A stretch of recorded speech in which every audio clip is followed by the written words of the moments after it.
हम तो हमारा सफाई का क्षेत्र हो उसमें भी एक नए स्किल डेवलपमेंट की ओर बल देना चाहते हैं और हम स्किल इंडिया प्रोग्राम को बहुत व्यापक रूप से इस बार लेकर के आए हैं। बजट में भी इसका बहुत बड़ा, इस बजट में इंटर्नशिप को भी हमने बल दिया है ताकि हमारे नौजवानों को एक एक्सपीरियंस मिले, उनकी कैपेसिटी बिल्डिंग हो और बाजार में उनका ताकत दिखाई दे। उस प्रकार से मैं स्किल युवाओं को तैयार करना चाहता हूं और जिन्हें कई बार और दोस्तों, आज विश्व की परिस्थिति को देखते हुए मैं साफ साफ देख रहा हूं कि भारत का स्किल्ड मैन पावर जो है, हमारा स्किलफुल जो नौजवान है, वो ग्लोबल जॉब मार्केट में अपनी दमक बनाए। हम उस सपने को लेकर के आगे चल रहे हैं। साथियों, विश्व जिस तेजी से बदल रहा है, जीवन के हर क्षेत्र में साइंस और टेक्नोलॉजी का महत्व बढ़ता चला जाने वाला है। हमें साइंस को बहुत बढ़ देना की आवश्यकता है और मैंने देखा चंद्रयान की सफलता के बाद हमारे स्कूल कॉलेज के अंदर साइंस और टेक्नोलॉजी के प्रति एक नई रुचि का वातावरण बना है, नई दिलचस्पी बढ़ी है।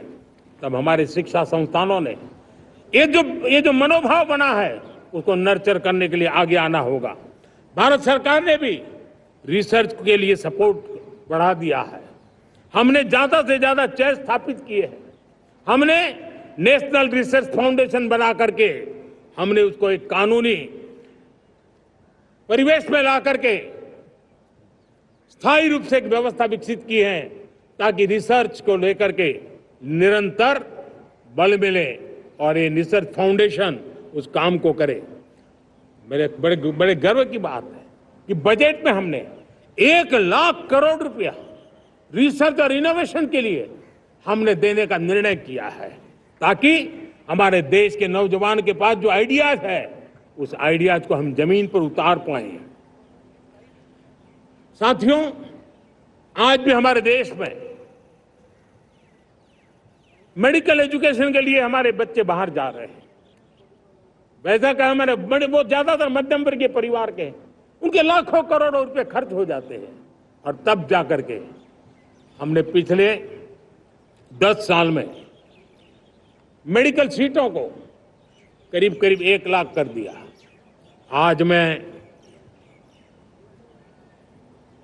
करीब 25,000 युवा हर साल विदेश में मेडिकल एजुकेशन के लिए जाते हैं और ऐसे ऐसे देश में जाना पड़ रहा है। कभी कभी तो मैं सुनता हूं तो हैरान हो जाता हूं। और इसलिए हमने तय किया है कि अगले 5 साल में मेडिकल लाइन में 75,000 नई सीटें बनाई जाएगी। मेरे प्यारे देशवासियों, विकसित भारत 2047 वो स्वस्थ भारत भी होना चाहिए और जब स्वस्थ भारत हो तो आज जो बच्चे हैं उनके पोषण पर आज से ही ध्यान देने की जरूरत है। और इसलिए हमने विकसित भारत की जो पहली पीढ़ी है उनकी तरफ विशेष ध्यान दे करके हमने पोषण का एक अभियान चला है। हमने राष्ट्रीय पोषण मिशन शुरू किया है। पोषण को हमने प्राथमिकता दी है। मेरे प्यारे देशवासियों, हमारी कृषि व्यवस्था को ट्रांसफॉर्म करना बहुत जरूरी है, समय की मांग है। हम सदियों से जिस परंपरा में दबे हुए हैं, जकड़े हुए हैं, उससे मुक्ति पानी होगी और हमारे किसानों को उसके लिए हम मदद भी दे रहे हैं। हम उसको ट्रांसफॉर्म करने की दिशा में लगातार काम करते आए हैं।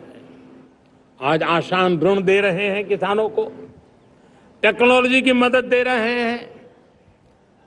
किसान जो पैदावार करता है उसको वैल्यू एडिशन के लिए हम काम कर रहे हैं। उसके लिए मार्केटिंग के लिए पूरा प्रबंध करते हैं ताकि उसको एंड टू एंड हर जगह पे हैंड होल्डिंग की व्यवस्था हो। उस दिशा में हम काम कर रहे हैं। आज जब धरती माता के प्रति सारा विश्व चिंतित है, जिस प्रकार से उर्वरक के कारण हमारी धरती माता की शहद दिनों दिन बिगड़ता जा रही है, हमारी धरती माता की उत्पादकता क्षमता खत्म होती चली जा रही है, कम होती चली जा रही है।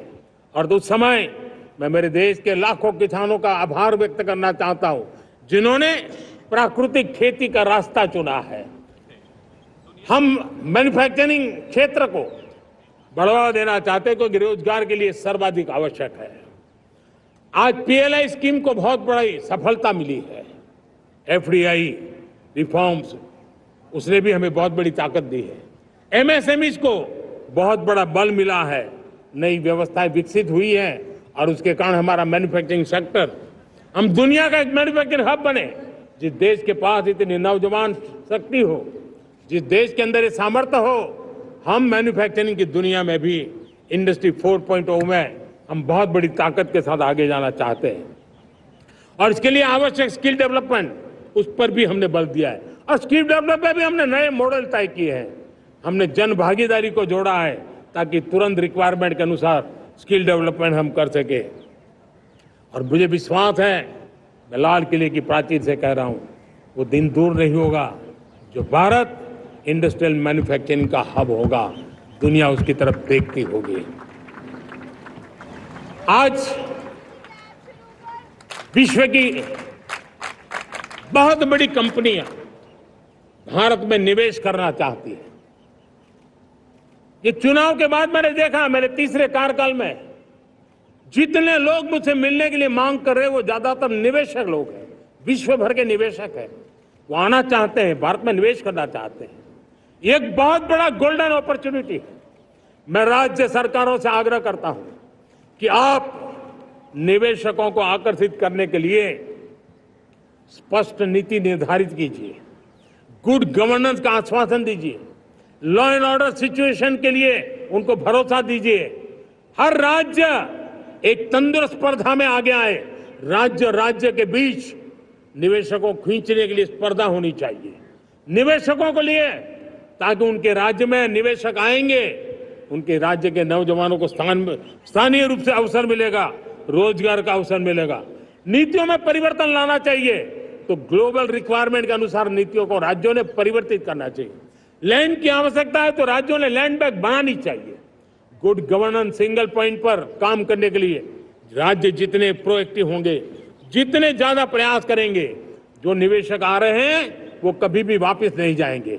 सिर्फ भारत सरकार से काम ये होता नहीं है, राज्य सरकारों की बहुत बड़ी आवश्यकता होती है, क्योंकि जो भी प्रोजेक्ट लगने वाला है उस राज्य में लगने वाला है, उसको हर राज्य के साथ रोजमर्रा का काम पड़ता है।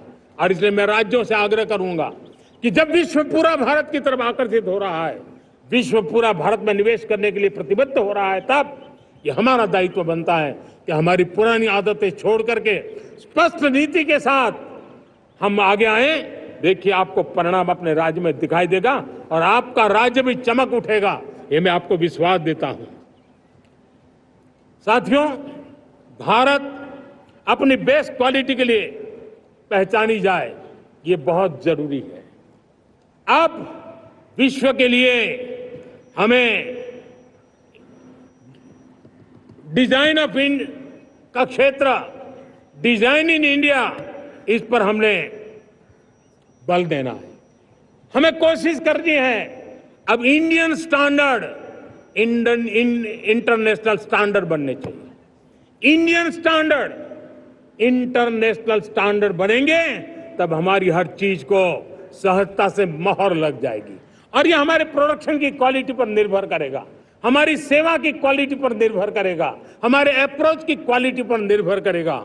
और इसलिए हमें क्वालिटी पर बल देकर के आगे बढ़ना है। हमारे पास टैलेंट है, डिजाइन के क्षेत्र में हम दुनिया को बहुत कुछ नया दे सकते हैं। डिजाइन इन इंडिया, इस आह्वान को लेकर के हमें अब आगे चलना है। Design in India and design for the world, इस सपने को लेकर के चलना है।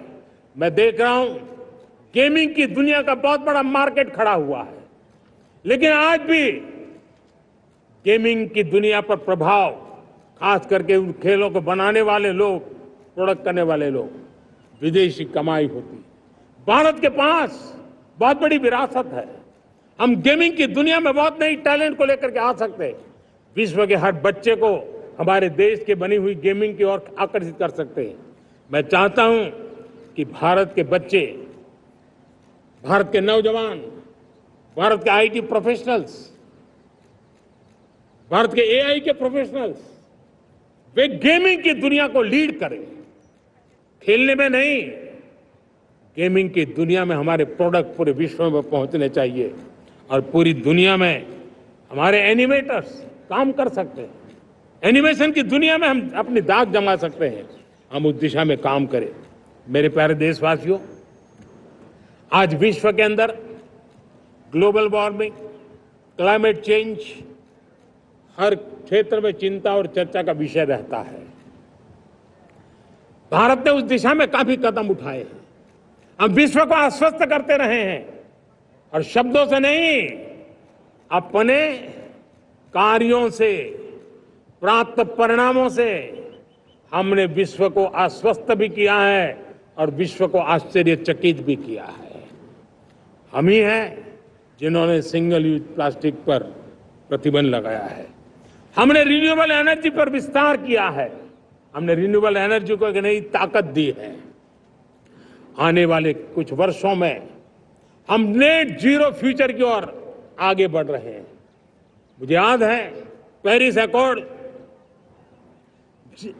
में जिन देशों ने अपने लक्ष्य निर्धारित किए थे, आज मैं लाल किले की प्राचीर से मेरे देशवासियों की ताकत दुनिया को बताना चाहता हूं।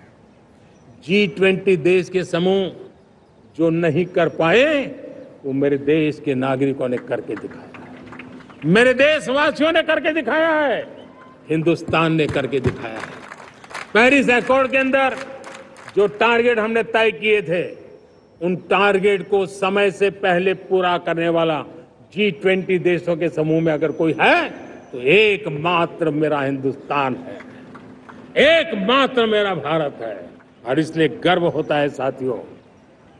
रिन्यूएबल एनर्जी के टारगेट हमने पूरे करे। हम 2030 तक रिन्यूएबल एनर्जी को 500 गीगावाट तक ले जाने के लिए मकसद से काम कर। आप कल्पना कर सकते हैं कि कितना बड़ा लक्ष्य है। दुनिया के लोग सिर्फ 500 गीगावाट शब्द सुनते हैं ना, तो मेरी तरफ ऐसे ऐसे देखते हैं। लेकिन आज मैं विश्वास से कह रहा हूं देशवासियों को कि इस लक्ष्य को भी हम पूरा करके रहेंगे और ये मानव जाति की भी सेवा करेगा, हमारे भविष्य की भी सेवा करेगा, हमारे बच्चों के उज्जवल भविष्य की गारंटी बनेगा।